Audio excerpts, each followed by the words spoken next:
Welcome back sa usapang cellphone load. Sa video na to, pag-uusapan natin ang tungkol po sa promo ng Smart Buddy, ang Power All.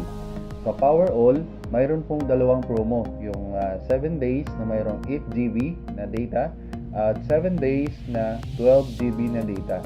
Ano ba ang kaibahan? Pareho lang sila ng number ng araw or number of days, pero magkaiba po sila sa data. And then, doon din po sa isa ay mayroon pong unlimited calls and texts to all network. So unahin muna nating tingnan yung 7 days na may 8GB na data, pero ang halaga nito is 99 pesos lang. So ang makukuha niyo po sa Power All 99 ay 8GB shareable data for all sites and apps. So pwede niyo pong i-share ito sa inyong mga kaibigan at kamag-anak. Then, mayroon itong only TikTok everyday plus only all net text for 7 days. All text lang po. All net text ang mayroon po sa Power All 99. So, kung hindi naman kayo sa tawag, hindi naman kayo madalas tumatawag sa mga kaibigan, katrabaho at kamag-anak, so okay na din ito. Kasi mayroon namang all net text for 7 days. For 7 days. So matagal-tagal na rin.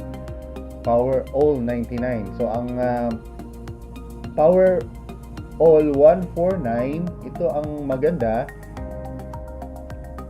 Mayroon kang 12 gigabytes na shareable data for all sites and apps, plus only TikTok everyday, and plus only all net calls and text for 7 days. Siguro kung madalas kang tumawag, lalo na sa mga kaibigan natin na may edad na, kasi hindi yan sila prone sa mga text. Tinatamad na silang mag-text. Ang gusto nila tawag agad. Ilang pindot lang sa mga numbers ng mga kaibigan nila, wala na. Konektado na sila sa mga kaibigan nila. So mas gusto nila yung Power All 149. So yun yung maraming nagpapaload sa amin na mga kaibigan namin or mga suki namin dito po sa aming shop. So Power All 149. Kaya kayo, mamili kayo saan dito sa dalawang Power All na good for 7 days naman pareho, pero doon lang sa gigabytes nagka-diferensya. And then yung only calls and only text na wala sa Power 99 pero mayroon siya sa Power 149. So magkano lang ba? 48 lang ang difference. 48 ang difference. So saan ang gusto mong or ano dito ang gusto mong i-avail? Kung ako ang papipiliin, so doon na ako sa 149. Doon na ako sa 149. Kasi nakakatawag ka na, nakaka-text ka pa ng lahat ng networks, and then malaki din ang data na pwede mong gamitin or pwede mong ma-share sa iyong mga kaibigan at kamag-anak. Pwede mo siyang i-maximize talaga kung ano yung mga benefits na nasa Power All 149. Samantalang sa Power All 99, kunti lang yung benefits niya. 8GB lang. 8GB, tapos wala pa siyang only calls. Mayroon lang siyang only all net text.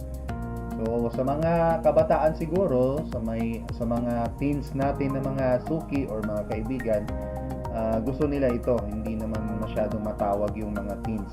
Mas gusto din nila yung text.